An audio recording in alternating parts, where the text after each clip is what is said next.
So, the last time I spoke to you, Real Madrid was still defending champions of Spain, and this was despite the fact that they got absolutely outclassed in El Clasico by FC Barcelona.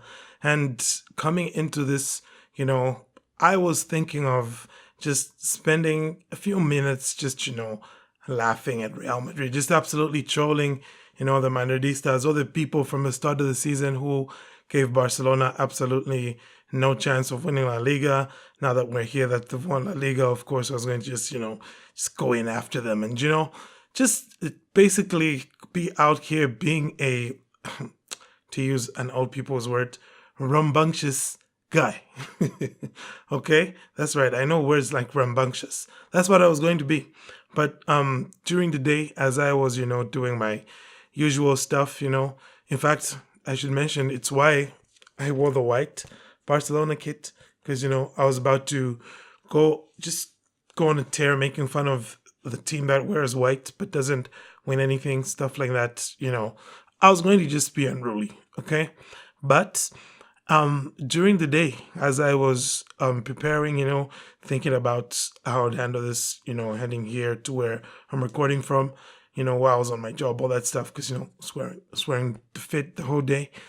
And I ended up watching quite a few reactions on YouTube from a lot of people, from pundits, from FC Barcelona fans, a lot of them, the usual ones, Talk FCB, the likes, some of the ones which you might not know, K9, others like the Barcelona podcast that some of you might be aware of, but maybe not, Barca Media, just a whole lot of them. And of course, I was also looking at some non-Barca fan reactions. And I'm talking Real Madrid fans. I'm talking Premier League team supporting fans. Like, I don't really know what team some of these people support. They just be out here talking about Barca. And I listened because, hey, why not? Right? If there's going to be the one time you spend time listening to other people's opinions on Barca, it's probably now because, you want to see, let's see what people are saying. And I noticed something. There's something which I would say Hansi Flick, Pedri, and Lamine Yamal have done for Barcelona amongst fans of football in general. Take Barca fans off the table, just generally fans of other teams as well. There's been something weird going on where they've been turning our haters into our fans, just to put it that way. I guess they probably can't help it. If you watched all of the recent El Clasicos, the last two, including those semifinals against Inter and also maybe some of Barca's matches against Atleti, then you probably have no option but to kind of just admire the way this team plays and look at the way that guys like Pedri and Yamal play.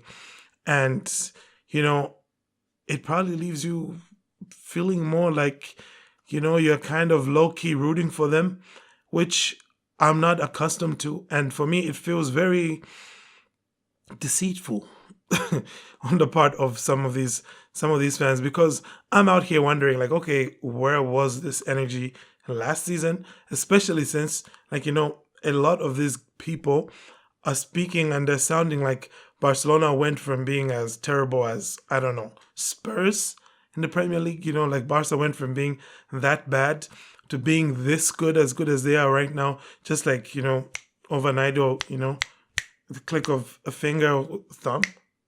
I don't know, finger. Click of a finger, and just like, out of nowhere, just Barca became this good, and it's all because of the Midas touch of Hansi Flick. Now, hear me carefully with what I'm about to say, okay? Flick definitely deserves a lot of credit for what he's been able to achieve this season, because a lot of that is down to the work he has put in. Having said that, it's not like Flick inherited a bunch of bums. And it's not like Flick inherited a team that didn't know how to play any football. He didn't inherit a terrible team.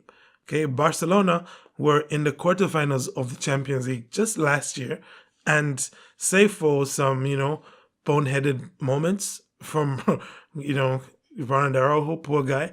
Matter of fact, we'll have a video about him as well, just coming up, because I feel like he's falling prey to the Coolerverse, people, especially on Twitter and also here on YouTube. It's falling prey to the Coolerverse Barca fans in a way that I think is not productive for anybody, and is probably a bit short-sighted and might lead to, kind of throwing the baby out with the bathwater, and the baby here being Araujo and the bathwater being some of the boneheaded moments he's had.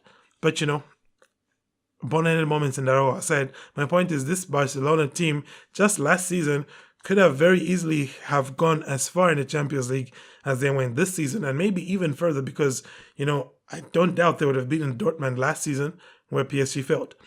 And so, I think a huge part of this, though, has to do with the earlier mentioned Coolerverse, because Barca fans, I've not heard Barca fans generally say anything nice about Xavi.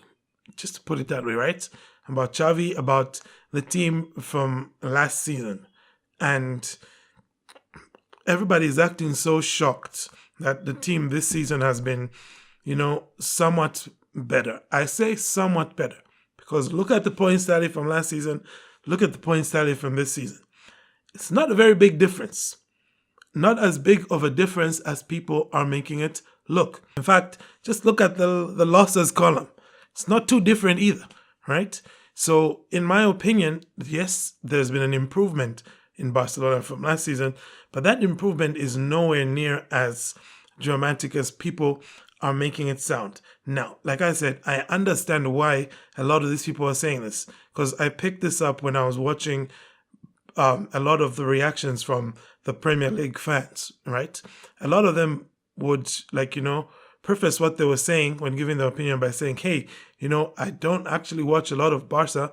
I've only really been watching them the past few weeks, which is when, Barca has literally been almost like on a back-to-back basis playing some of the craziest matchups that we've seen from Barcelona in recent history.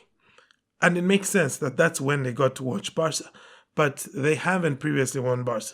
So what are they basing their opinion on Barcelona last season off of? It definitely can't be the PSG ties, because if you watch Barca PSG, especially the first leg, you know that Barca were even unlucky to have only won 3-2 in that first leg, right? And you know also that Barca were unlucky not to have, turned over PSG at home, save for that sending off. So what are people basing their opinions on last season's Barca off of? They're basing it off of what Barca fans say about Barca last season. A lot of Barcelona fans, to be quite honest, mad disrespectful for the work that was put in by Xavi and his team. A lot of Barcelona fans talking about how Xavi used to just pick people who are his relatives to work with.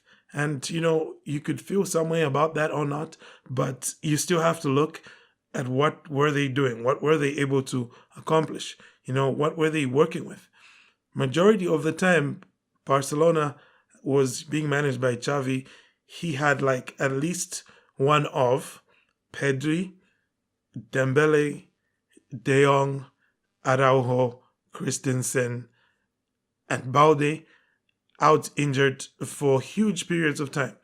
And if you've been watching Barcelona this season, you know that I have just named 3 players who've been crucial to Barca this year, all of whom have managed to miraculously stay fit most of the time. One of them got an injury pretty late on in the season. In fact, 2 of them got an injury later on in the season, and Barca's season kind of went up in flames against Inter, right? So, clearly, just imagine if Flick didn't have Balde for most of this season, if it was just Gerard Martin, do you think things would have been as good as they are now? Imagine if Flick didn't have Jules Koundé, or he didn't have, Kubarsi or Pedri. In fact, last season, Xavi didn't have Pedri for almost the entire season. Imagine if Hansi Flick didn't have Pedri for almost the entirety of the season. Do you think Barca would have been able to win as many trophies as they have, to have put on all these performances that we've seen? No, they wouldn't have. And that's precisely the point. Because, like I'm saying, I'm not discrediting Flick's work in the slightest. Because what he's done is he's shifted the perspective of the team to be a more attacking minded team, to be a team that doesn't sit back. Like yesterday, Barca were 1-0 up and a man up on Espanyol, and they could have easily kept the ball. But they didn't. They kept on attacking. If this was under Xavi, we know they would have kept the ball and smothered the game. It would have ended 1-0. But because it's Hansi Flick, they keep going, they get the second goal. And of course, we're happy. Personally, I'm happy with both league wins I've seen from Barcelona recently. The league win under Xavi, where there was a lot of 1-0s, you didn't want to give Barca a 1-0 lead then. All right. Now you probably do because they'll give you chances to score. But back then, give Barca a 1-0 lead or just the lead in a game and they would smother you out. You'd be done. Okay. And that's not what it is now. Now the team just goes completely full force. And I just wish that the fan base in particular, like I don't mind the opposition fans and whatnot. And in fact, speaking of opposition fans, this one guy, all right, I think it's Coach Ali, out there wearing his Barca fan because he came out, his Barca jersey because he came out as a Barca fan, I'm lying there. I think he lost a bet or something like that.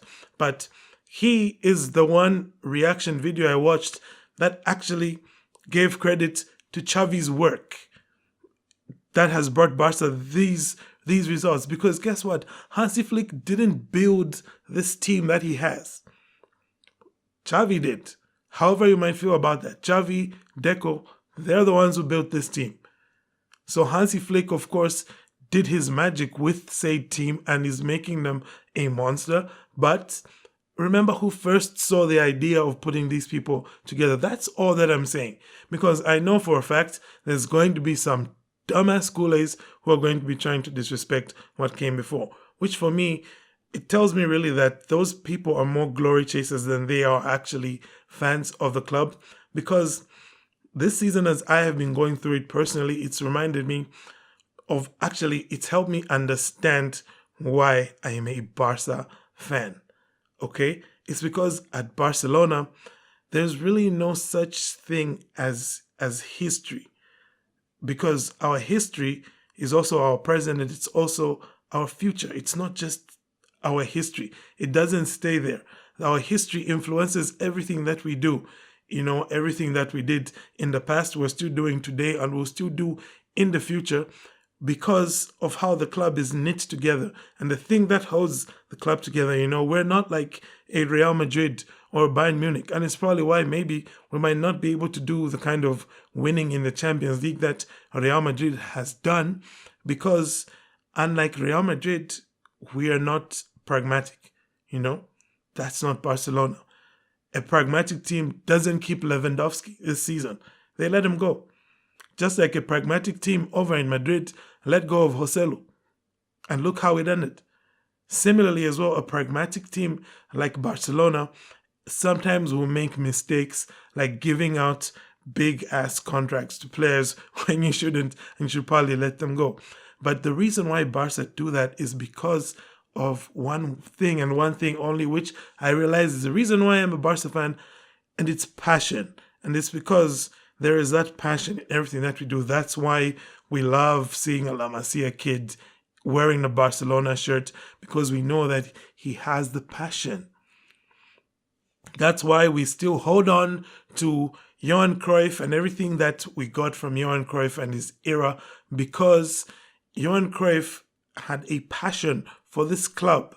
That's really what it is. That's why we love Laporta so much, despite what other people outside might think of him, what they might say of him. That's why we as Kool-Aids love Laporta, because we know that there is no one on this planet who has more passion for this club than he does. And that's really what it's all about with Barcelona. And that's why I think it's important to always remember what came before. Just like we always remembered Rijkaard, who came before Pep Guardiola. We might be standing at the brink of something phenomenal that we'll be seeing the next maybe 5 or so years. Who knows how long it might last, but we might be standing at the precipice, as they say. Yeah, I know, another big word. The precipice of greatness with Yamal, with Pedri, with Flick, Balde, Kubarsi, Fermin Lopez, all these guys coming together. We might be at the brink of something wonderful, but it's always great to remember what came before all of that. And that's why I'm happy to see Barcelona, have won La Liga again. And I would not feel a type of way if the team doesn't retain La Liga next season. But as long as they keep playing the way that they do, as long as they keep playing with an identity that we're all proud of, that's going to continue fueling the passion inside all of us. And that's what's going to keep us as Barca fans, honestly. So it's crazy for me that it took me watching, reactions from Real Madrid fans, and I watched quite a bit from Real Madrid fans, okay? Because like I said, Flick's been turning some of our haters into low-key fans. And, watching all of those videos, all those reactions, and it's helped me just, realize what's going on with me and why exactly, why I'm a Barca fan, why this channel exists, why this community exists. And so I hope that it's the same for you. But yeah, this is a very long video. I haven't made a video this long in a long time. But I hope that you all enjoyed it. At the end of the day, the bottom line is Barca champions, okay? Let's keep that in mind. Barca champions, and as you celebrate, you don't have to disrespect what came before this. Yes? Okay. Thank you all for tuning in. Have a great day, and Forza Barca.